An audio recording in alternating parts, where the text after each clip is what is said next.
So after nouns, articles, pag-usapan naman natin ang adjective. Another part of speech na importanteng maintindihan natin, guys, prior to studying the verbs, no, para pagkagagawa na tayo ng mga sentences, buo na, makakagamit na tayo ng verbs, nouns, adjectives, etc.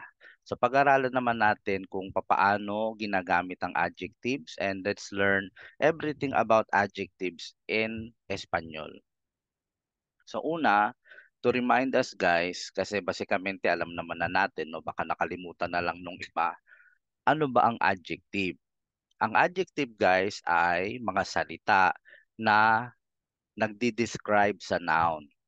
Nagbibigay ng karagdagang details o impormasyon tungkol sa noun. Kagaya ng the boy is fat. Imbes na sasabihin mo na the boy lang, no? Pwede mong dagdagan ng adjective to add more details. Anong klaseng boy ba? 'Di ba? Fat. Tall building. Imbes na sasabihin mo na building lang, pwede mong dagdagan ng adjective to add more details. Anong klaseng building? Maliit ba? O ayan, tall building. Pretty woman. Anong klaseng woman? Anong klaseng babae? Pretty. Yan. Pwede din naman na plural yung ating mga nouns. The boys are fat. The tall buildings. Pretty women. Yan. So basta ang role ng adjective, guys, nagdadagdag siya ng impormasyon, detalye, at nagdi-describe siya dun sa noun. Yan ang kanyang role. So yung mga salitang ganon na nagdi-describe sa noun, adjective po ang tawag doon. Ngayon, notice, guys, na sa English, hindi nagbabago yung adjective form, no? Whether yung ating subject ay or yung ating noun ay singular or plural, pareho lang yung ating adjective form eh, 'di ba?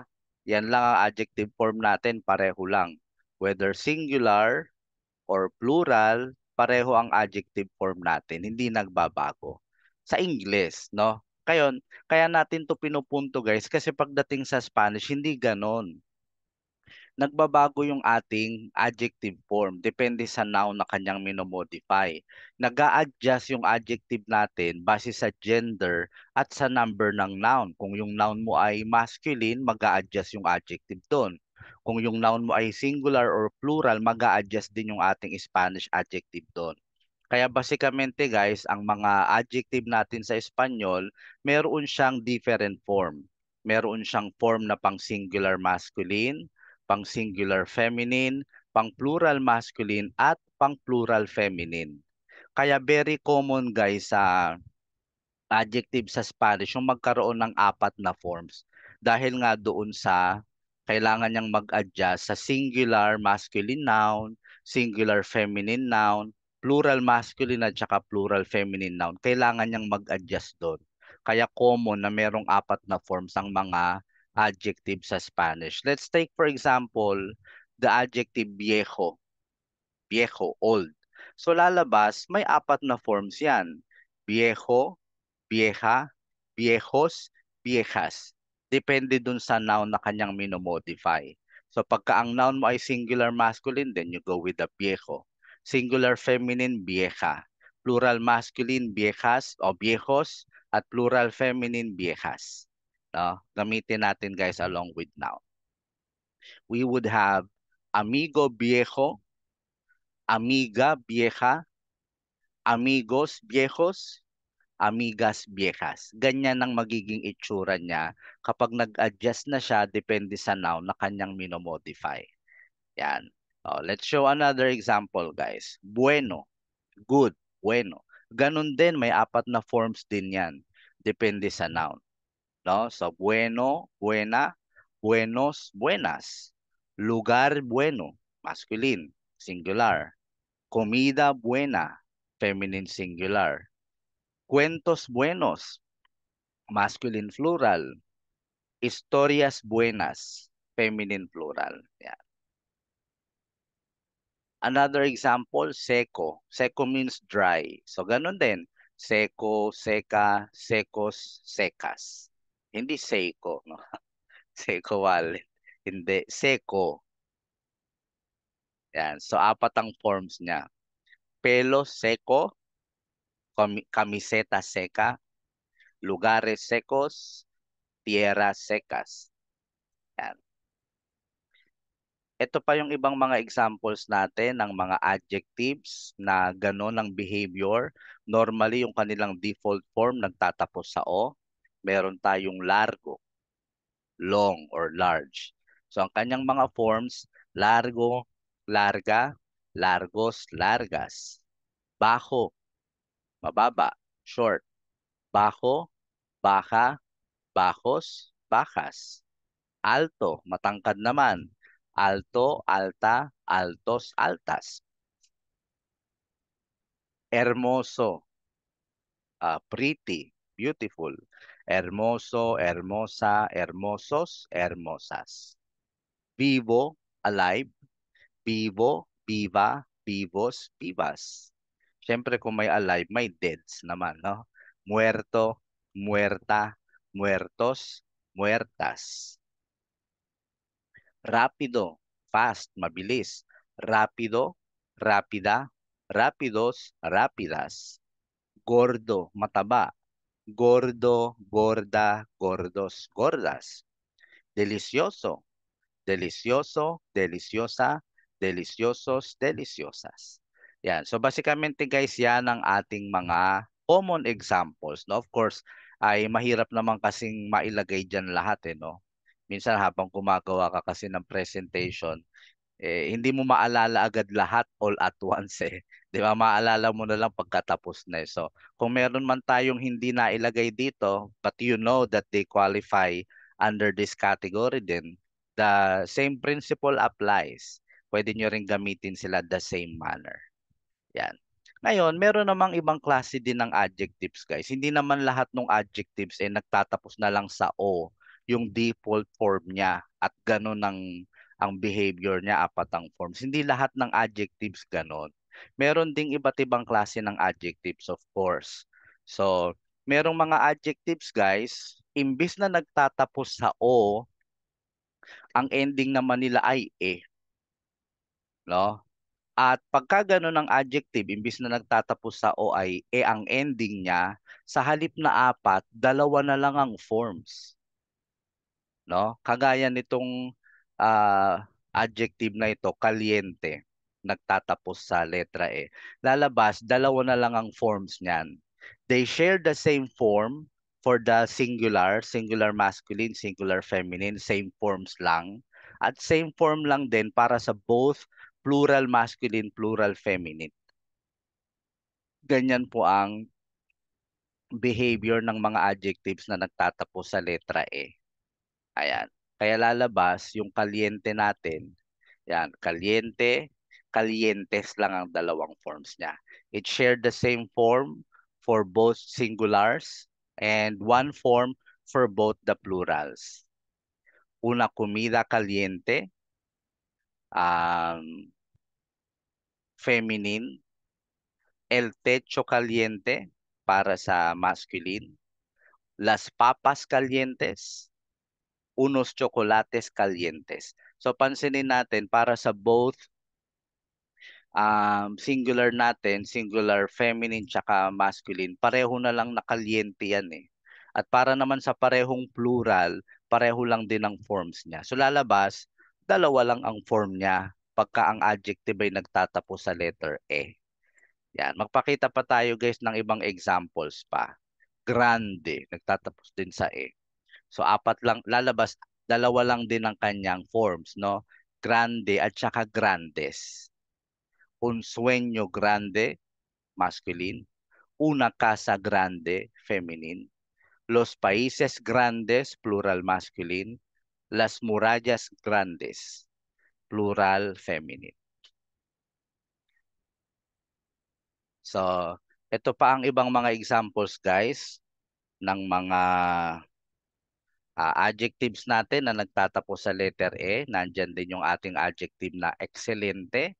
At ang kanyang mga forms ay ito. Excelente at excelentes. Amable. Ayan, tatapos din sa E. Amable means kind. So dalawa lang din ang forms niya, amable and amables. Terrible, dalawa lang din, terrible at terribles. Verde, yan ang kanyang mga forms. Interesante, dalawa lang din, interesante at interesantes.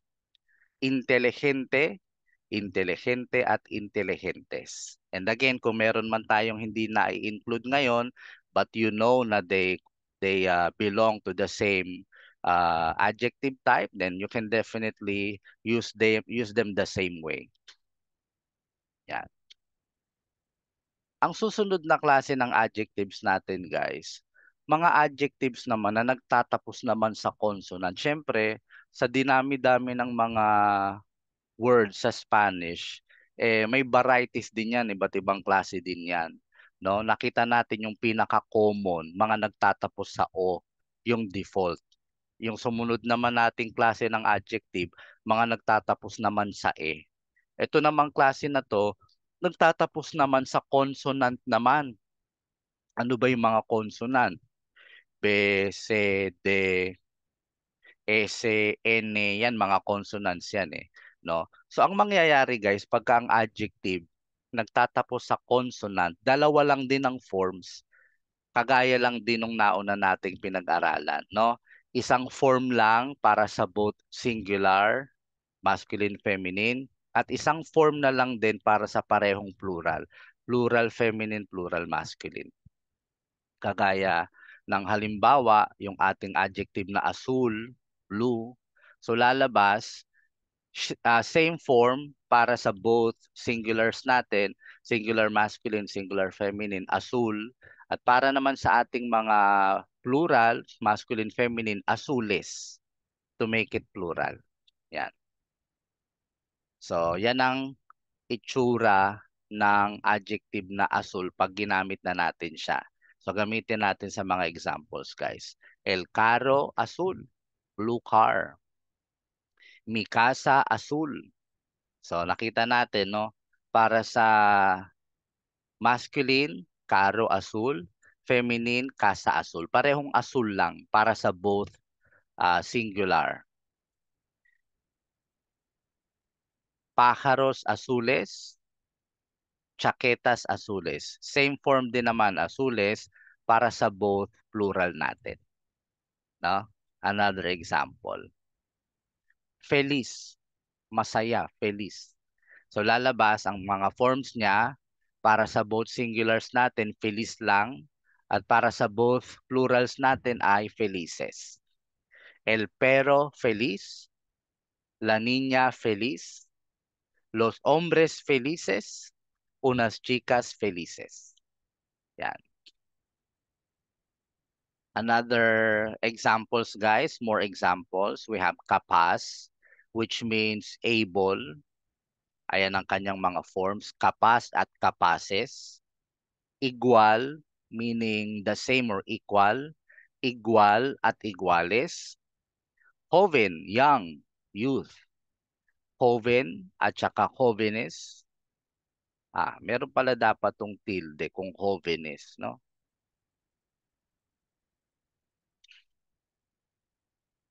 Regular, yan, dalawa lang din. Regular at regulares. Débil, ibig sabihin mahina. Débil at débiles. Gris, gray. Gris at grises. Yan, nakita natin, dalawa lang din ang form, no? Kasi they share both form for the singulars at isang form lang din para sa plural. So dalawa lang ang forms lumalabas nitong mga ganitong klase ng adjective. Okay po? And finally guys ay yung mga adjectives natin na may shortened version. Yan. Normally guys, ito yung mga adjective na nagtatapos sa letra O at saka sa letra E. Nawawala na yung O at saka E nila. Pagka ang sinusundan nila ay singular masculine noun. Yun lang naman, dun lang naman siya nangyayari. Kapag ka lumilitaw siya before a singular masculine noun. At saka konti lang naman yung ganyan, no? At itong mga to, madalas naman nating makita ito, mga common adjectives naman ito eh, no? Ang mga examples natin diyan guys, yung bueno, magiging buen, malo becomes mal, primero becomes primer, grande becomes gran. Yan. Nawawala yung o at saka yung e, no? Bueno becomes buen. As in, buen tiempo. Yan. Malo becomes mal. As in, mal humor. Ah, primero becomes primer. As in, primer dia, the first day. Ah, yung Captain America, yung Spanish title niya, yung first movie, El Primer Vengador. The first Avenger. Grande becomes gran. Gran hombre. Pero kagaya nung sinabi natin dito guys, no?